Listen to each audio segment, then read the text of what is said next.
नमस्कार, मैं हूं मुस्कान ओझा। आप देख रहे हैं मनी 9। आज ईडी की कार्रवाई हुई है, बहुत बड़ी कार्रवाई हुई है अनिल अंबानी के ऊपर। उनके कई सारे ठिकानों के ऊपर छापेमारी हुई है।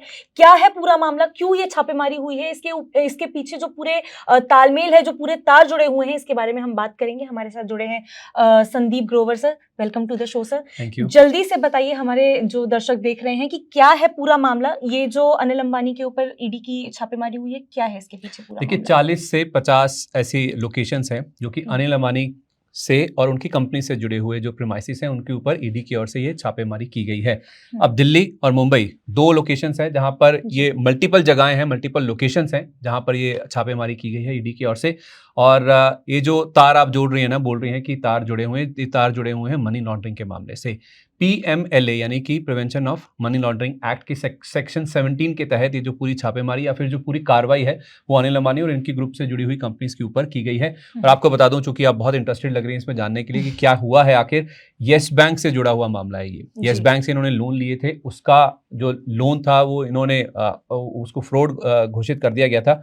उसी से जुड़ा हुआ जो पूरा मामला है, आपको बता दूं थोड़ा जल्दी से पहले ही, कि इसी से जुड़ी हुई ये जो कार्रवाई है वो देखने को मिली है। तो इस पे ईडी का क्या कहना है सर? एक्शन, इतना बड़ा एक्शन लिया गया है, तो उसके पीछे उनका क्या कहना है? क्यों, मतलब आखिरकार ईडी की ओर से कार्रवाई। देखिए, हुआ क्या है कि ईडी का ये कहना है कि 3000 करोड़ रुपए के जो लोन लिए गए ना, उनको डाइवर्ट किया गया। यानी कि जो पैसा जिस मकसद से लिया गया, जिस इस्तेमाल के लिए लिया गया था, जो बोल के लिया गया था, वो इस्तेमाल ना करके बल्कि उनको दूसरी जगह डाइवर्ट कर दिया गया। और उन्होंने स्पेसिफिकली यूज किया है शेल कंपनीज, खोखली कंपनियां जो होती हैं जिनका कोई वजूद नहीं होता, कोई रेवेन्यू नहीं होता, कोई कारोबार नहीं होता। शेल कंपनियों में जो पैसा है वो डाइवर्ट किया गया 2017 से लेकर 2019 के दौरान। ये जो पूरा पैसा है, जो 3000 करोड़ रुपए की लोन की रकम ली गई थी येस बैंक से, इसको शेल कंपनियों में पूरी तरह से ट्रांसफर कर दिया गया या फिर डाइवर्ट कर दिया गया। और इसमें तो यहां तक भी बोला गया है कि येस बैंक के जो कुछ अधिकारी हैं, जो ऑफिशियल्स हैं, उनको ब्राइबरी की गई, यानी कि उनको रिश्वतखोरी की गई है। और उसमें बाकायदा इनके जो प्रोमोटर हैं उनकी भी बातचीत आई है। ना केवल येस बैंक के ऑफिशियल्स, यानी कि केवल ये कर्मचारियों तक ही सीमित नहीं था, जो बड़े बड़े अधिकारी हैं, इनके जो प्रोमोटर हैं वो भी इसमें लिप्त थे। यानी कि ये बड़ा मामला है, ना केवल लोन लेने वाला बल्कि देने वाला, उनकी ओर से भी गड़बड़ियां हुई हैं, जिस वजह से अब ये जो मामला है, जो बड़ी कार्रवाई है, वो ईडी की ओर से होती हुई दिखी है। तो ये तो पूरा मामला आपने बता दिया। अब इसके अंदरूनी की जो डिटेल्स हैं, मैं चाहती हूँ कि आप वो बताएं कि मतलब क्या ऐसी डिटेल्स है, इसके लिंक कहाँ तक जुड़े हुए हैं, जिस लिंक की मैं स्टार्टिंग आपको बताता हूँ कि आखिरकार इनिशिएट कैसे हुआ ये मामला, क्यों मतलब ईडी की ओर से ये कार्रवाई की गई है। मामला तो आपने समझ लिया कि ये रीजन हो गया उसका। अब ये इनिशिएट जो प्रोसीडिंग्स इनिशिएट की गई हैं या फिर जो कार्रवाई की गई है, वो इस तरह से हुई है कि सीबीआई ने 2 बार कंप्लेंट करी है इनके खिलाफ और 2 FIR रजिस्टर हुई हैं इस पूरे मामले में सीबीआई की ओर से।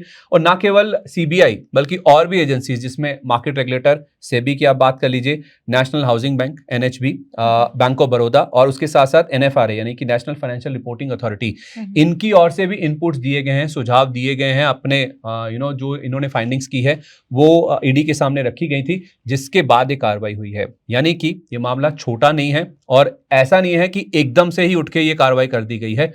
बहुत सारा इनपुट इसके पीछे है, बहुत सारे सबूत पाए गए हैं। जैसे मैंने कहा कि ये जो येस बैंक के अधिकारी हैं और उनके जो प्रोमोटर्स हैं, उनके खिलाफ भी सबूत मिले हैं, एविडेंस है उनके पास कि रिश्वतखोरी हुई है, जिसके बाद ये पूरा जो फंड्स का डाइवर्जन है वो किया गया है।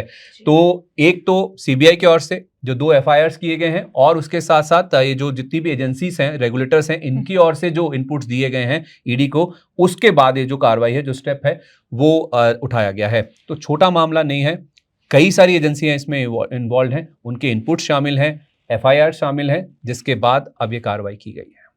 तो इस मामले को देखते हुए अभी वहां पे जो दर्शक बैठे हुए हैं वो ये भी समझना चाह रहे होंगे कि मार्केट पे इसका क्या असर पड़ेगा। अब मार्केट पे असर देखिए, अनिल अंबानी की कंपनियां तो, मतलब रिलायंस पावर और रिलायंस इंफ्रा की बात है, उनमें तो एक्शन दिख ही रहा है, मतलब इम्पैक्ट है ही है इस चीज का।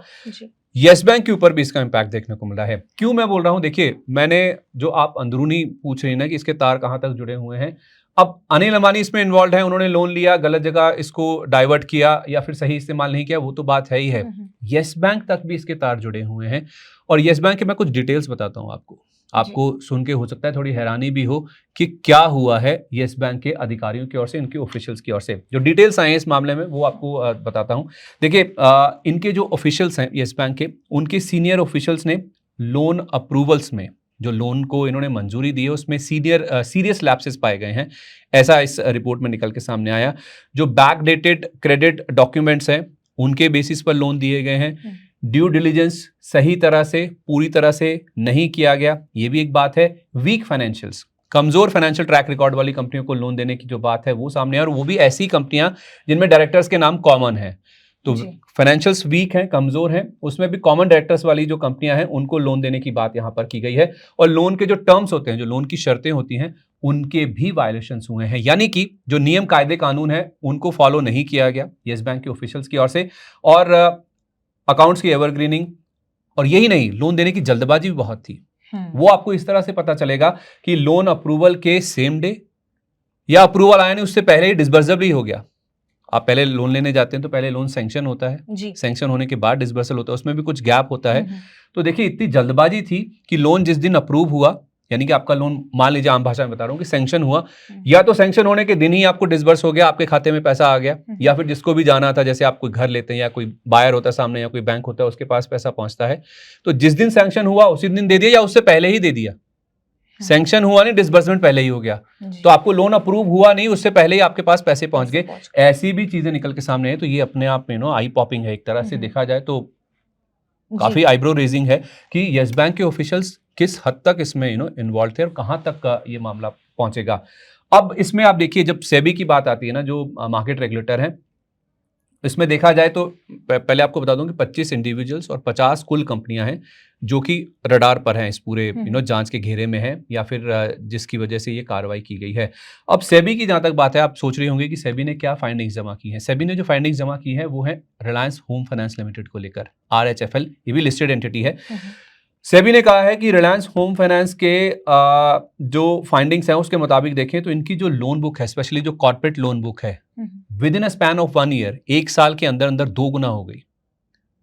तो किसी भी कंपनी की कॉर्पोरेट लोन बुक 1 साल के अंदर 2 गुना हो जानी, वो भी रिलायंस होम फाइनेंस जैसी, तो इर्रेगुलरिटीज और दूसरा प्रोसेस के जो वायलेशंस हैं उसकी चिंता या कंसर्न एकदम से निकल के सामने आते हैं इन नंबर्स को देख के ही। इसी चीज को सेबी ने फ्लैग ऑफ किया।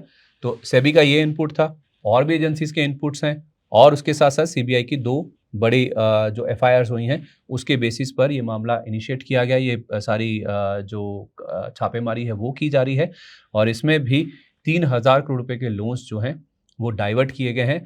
ऐसे सबूत हैं, कुछ शेल कंपनियों को ये ट्रांसफर किए गए हैं। तो ये पूरा मामला है जो कि निकल के सामने आ रहा है। अभी तक ये अपडेट्स हमारे पास हैं, जैसे जैसे और अपडेट्स आएंगे वो भी आप तक पहुंचाते रहेंगे। जी, तो इस पूरे मामले में जो भी अपडेट आएगा, जैसे भी आते जाएगा, हम आपको सब कुछ हमारे चैनल पे बताते जाएंगे।